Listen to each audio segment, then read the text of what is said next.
For aficionados of military history, surprise and deception can hardly be separated from strategy and tactics.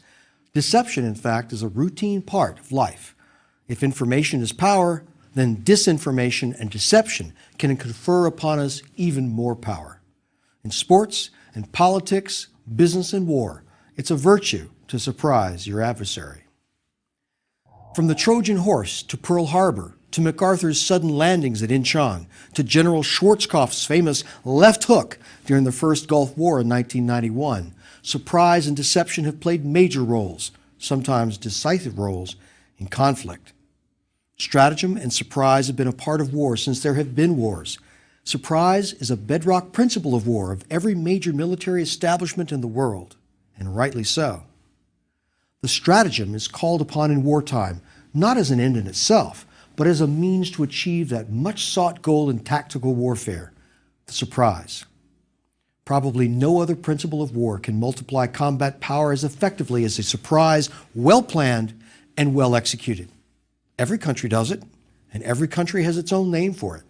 The Russians call it désinformatia. The French call it ruse de guerre. The British and Americans call it stratagem, and it also goes by other names as well: diversion, demonstration.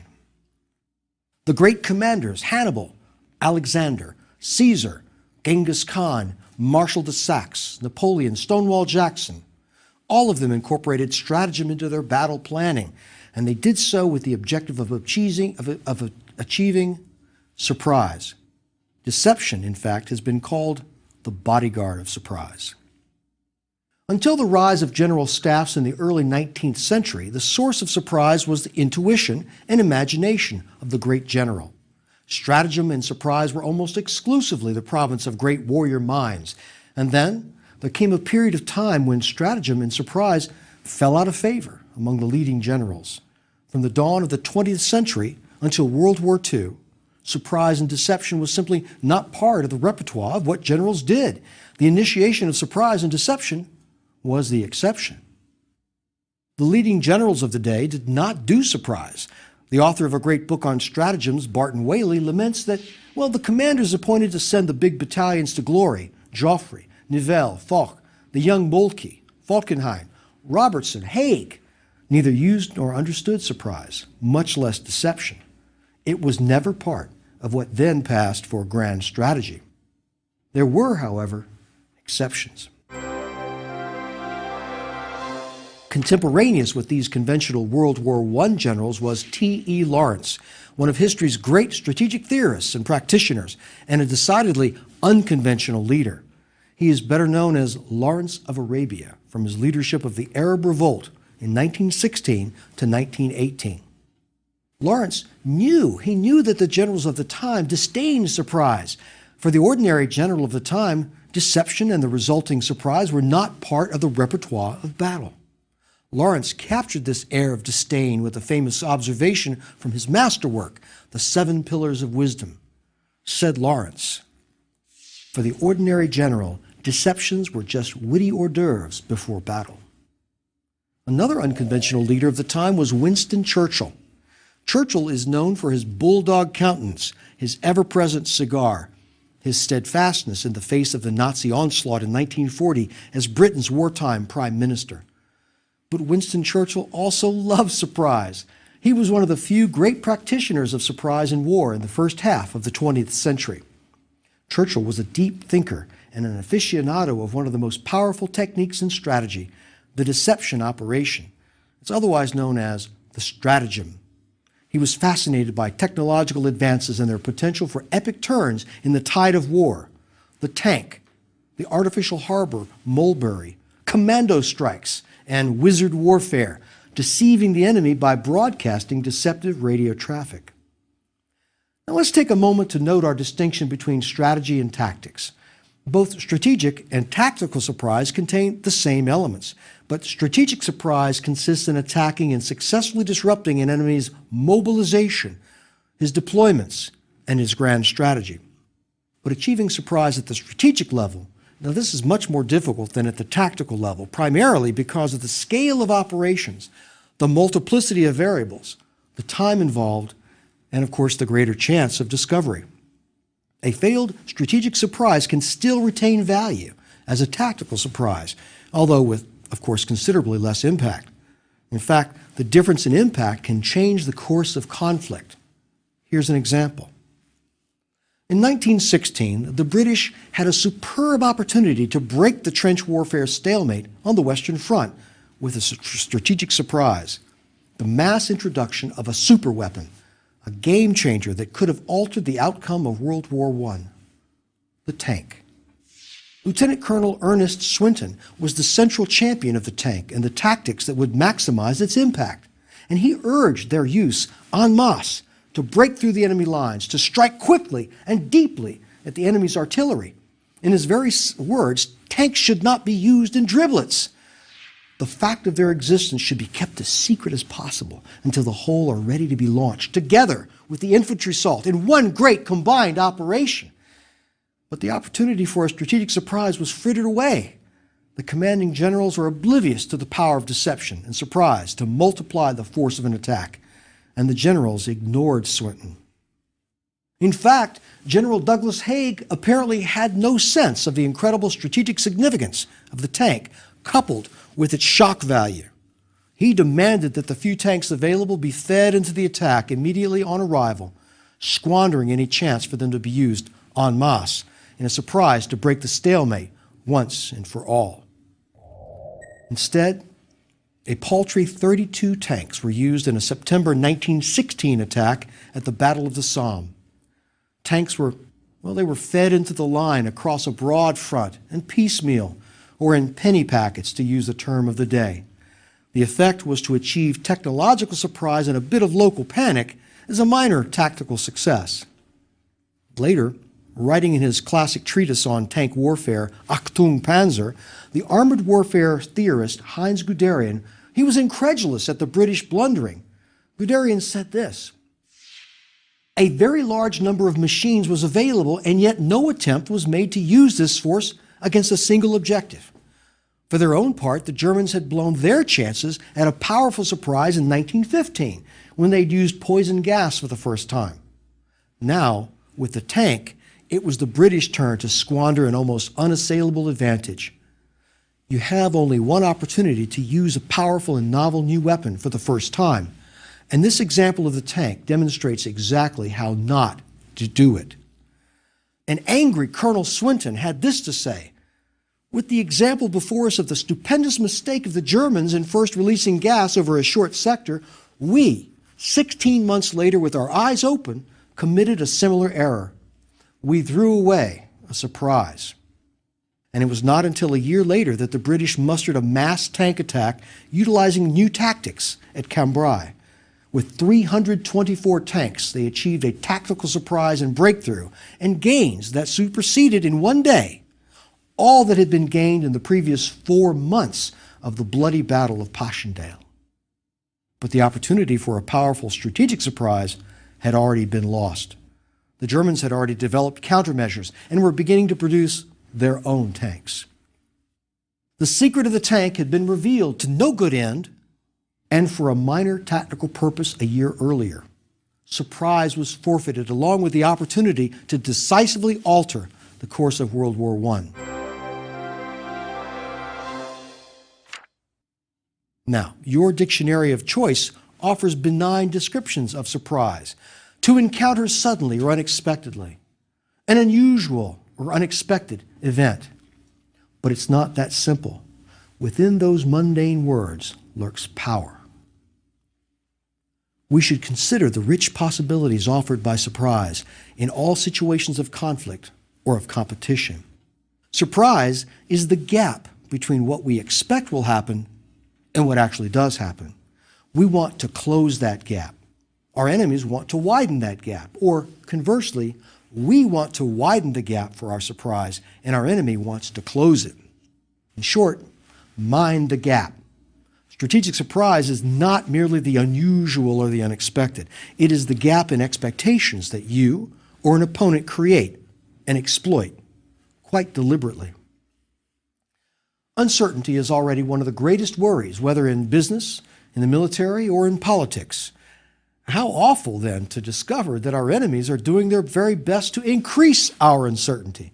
Worse still, our enemies will use deception to give us false certainty, to raise our false expectations, to make us look in one direction and then surprise us in the worst possible way from the opposite direction. We're all familiar with this technique. In fact, I know you're already cognizant of it in one of history's most famous instances of surprise, coupled with deception, designed to gain a military advantage. The Trojan War occurred sometime in the 12th or 13th centuries BC in what's modern-day Turkey, and it was played out in Homer's Iliad and other ancient works of poetry. At the end of this 10-year-long struggle between the Greeks and the city of Troy, the Greeks appeared to admit defeat. They burned their camp, and they left a magnificent wooden horse dedicated to the goddess Athena with the inscription, "The Greeks dedicate this thank offering to Athena for their return home." Well, the Trojans brought the horse into the city, and they celebrated their victory. But the horse was hollow and filled with soldiers, a ruse de guerre devised by the Greek warrior Odysseus. That night, the soldiers emerged from the horse. They slew the guards, and they opened the city gates to admit the army of Greeks that had returned in the night. The city was burned and its population massacred. While everyone knows the story of the Trojan horse, the larger deception is just as important as the ruse of the hollow horse. The Greeks engaged in a great and elaborate deception. They were pretending that they were leaving the scene of battle to create false expectations in the minds of the Trojans. For many strategists, the notion of surprise now holds a place of honor as a circumstance to be greatly valued and highly sought. For some strategists, it holds almost mystical properties. If you can surprise your opponent tactically, you reap rewards all out of proportion to the energy expended.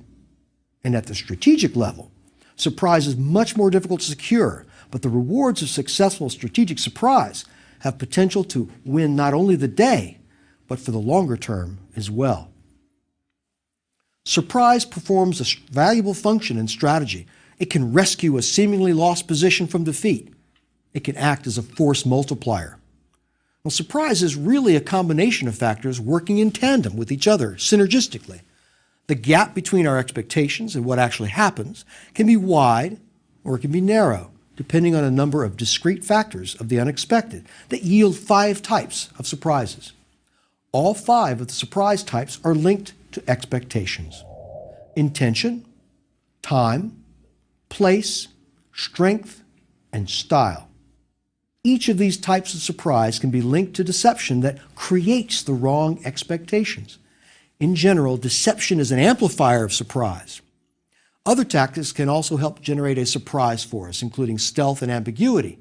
But overwhelmingly, deception is the preeminent cause of surprises of place, time, and strength. Let's look now at our 5 types of surprise and how deception has been used in history to create or to amplify an advantage. The first element of surprise is intention. Does our enemy intend to strike us at all?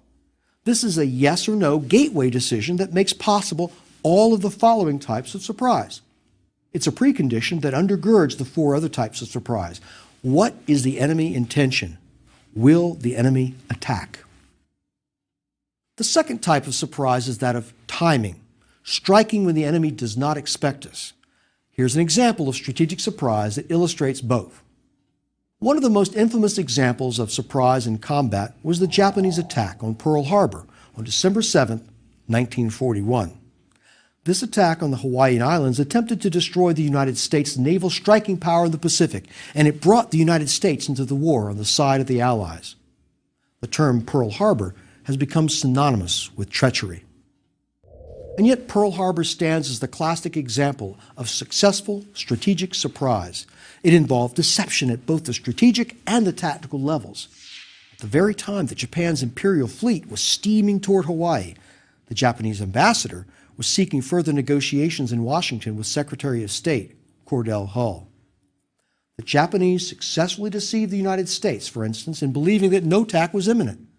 Japanese deception was evidenced by entries in the official war diary that, quote, "Our deceptive diplomacy is steadily proceeding towards success." In other words, the deception was the cultivation of normalcy and continued peace negotiations.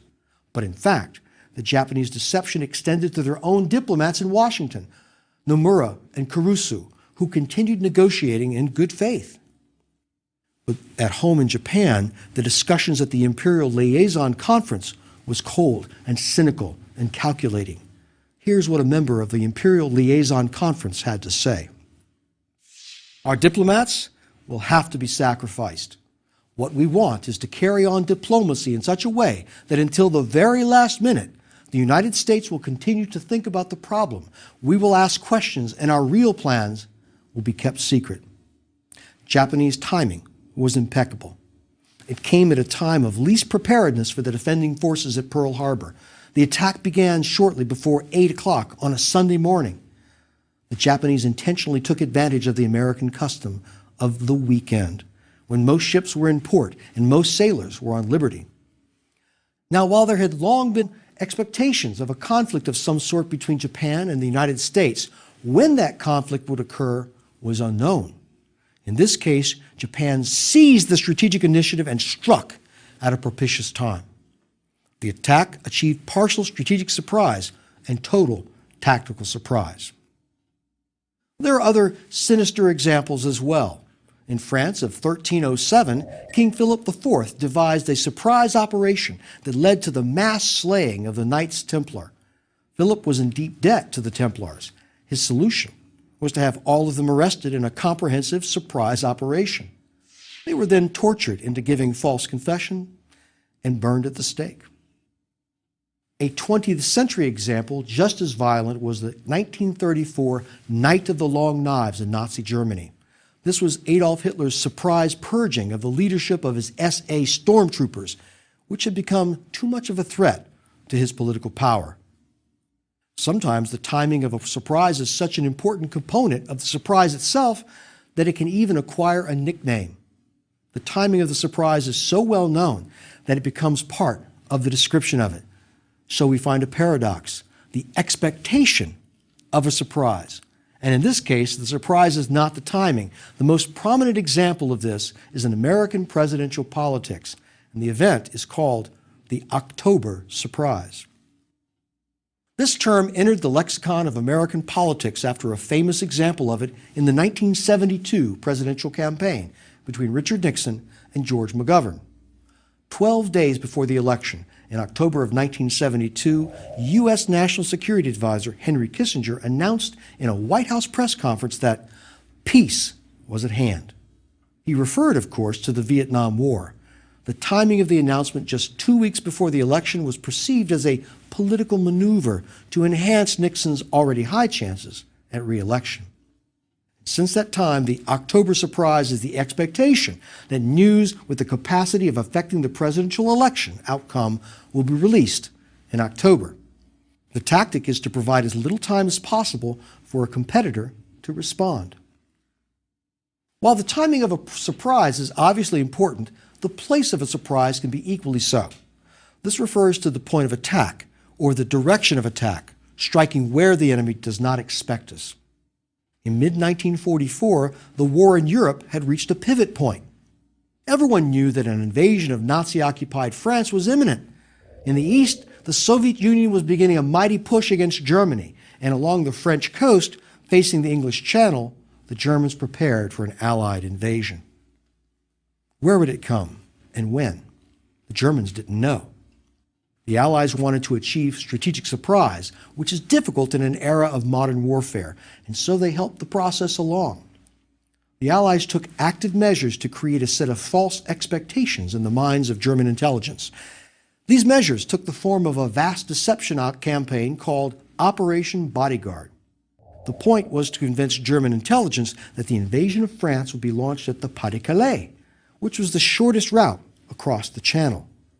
But in reality, the real target was Normandy, while in the deception, Normandy was presented as a diversionary tactic. In addition, the deception also aimed to convince the Germans that the real invasion would arrive later than it actually did. The result of the deception was to shape German expectations according to Allied designs, and just as importantly, to help the Germans believe what they wanted to believe. The Allies successfully manipulated the German response in the most advantageous way. More recently, in the First Gulf War in 1991, the Allies used deception against Saddam Hussein's million-man army to pin them in their defensive positions. This deception fed into Iraqi fears of an amphibious invasion by 8,000 U.S. Marines, an invasion that never came. The warships Missouri and Wisconsin had shelled Falaka Island early during the war to reinforce the idea that there would be an amphibious assault attempt. This was supported by an early visible amphibious raid on the Kuwaiti coast and by actions to destroy Iraq's navy.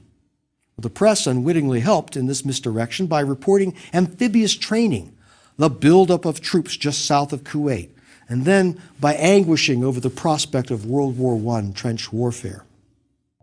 Meanwhile, the Marines waited on ships to land on the beaches of Kuwait City to make it appear that the main attack would be launched into Kuwait from the sea and then directly into Iraqi defenses. The threat of invasion pinned the defenders in place while General Norman Schwarzkopf conducted his now famous left hook, a sweeping maneuver through the desert to cut the Iraqi lines of communication and supply. Oftentimes, we may know that an event will occur and we may know where, but we are surprised by its magnitude, its strength, and its direction, striking in greater strength than is expected. Throughout history, armies have used the technique of masking the size of their forces to confound the enemy. The Mongols, under the Khans in the 13th century, used this element of surprise often and effectively. Now, this consisted in exposing only a part of their forces and formations designed to convince an enemy to attack an apparently smaller force. Now, the Mongols were particularly adept at luring enemies into vulnerable positions by showing themselves from a hill or some predetermined location. They would then disappear into the woods or behind hills to draw an enemy forward. In essence, they were maneuvering the enemy into position for the most advantageous attack. Mongol troops strategically positioned would appear suddenly from the flanks or from their rear to complete the surprise of size and of direction. Conversely, Mongol formations would sometimes make themselves appear fewer in number. More often, they used deception to make themselves appear more numerous. They would feed into the intelligence collection efforts of their enemy scouts and spies. They would light numerous campfires at night to make their force appear 5 times larger than it was. They would drag foliage behind their horses to create dust clouds, characteristic of larger forces. And since each Mongol traveled with at least 3 to 4 horses, they would let prisoners and family members ride them so as to appear more numerous in the distance. The fifth and final type of surprise is one of style, striking in a way that is unexpected. This is a catch-all category that encompasses a broad array of unexpected weapons, products, and tactics. The style of an attack or defense can be the source of advantageous surprise. We surprise the enemy by using something new or by doing something not expected of us. Technological innovations of weaponry and innovations in tactics can yield a decisive advantage when coupled with their surprise use. We saw this in the previous example of the tank at the Battle of Cambrai. And we've seen how the introduction of new tactics were decisive at the ancient battles of Cannae and of Delium. The most powerful example of this type of surprise is the use of the atomic bomb on August 6, 1945, against the Japanese city of Hiroshima. Now, while we most often think of surprise as connected to offensive operations, after all, we do call it the surprise attack, it's possible to achieve defensive surprise as well. The British conducted one such successful defensive operation in World War I in its war against Turkey. In December of 1915, the stalemate on the Gallipoli Peninsula had become intolerable for the British, and the difficult decision was reached to evacuate. Now, this decision was taken with full knowledge that such a withdrawal under fire could lead to horrendous casualties, as the troops would be almost defenseless during what is now called a retrograde operation. But a deception was planned, one of the few of the war. From December 8th to the 20th, more than 80,000 men and hundreds of big guns were evacuated onto ships over the course of many nights until only a few hundred men were left manning the trenches. Ironically, the Turks believed the indications of withdrawal was the actual deception. They refused to be deceived that the British were withdrawing. Now, I've talked extensively about surprise in combat now, but sports offers opportunities to gain advantage from surprise as well. In fencing, in wrestling, in soccer, the feint has always been used at the individual level to surprise an opponent and to throw him off guard. In team sports, deception plays a major role in strategy. Professional and college sports have reached such a level of sophistication that scouting, reconnaissance, film study, and statistical analysis are just as much a part of the game as the practice field and the weight room.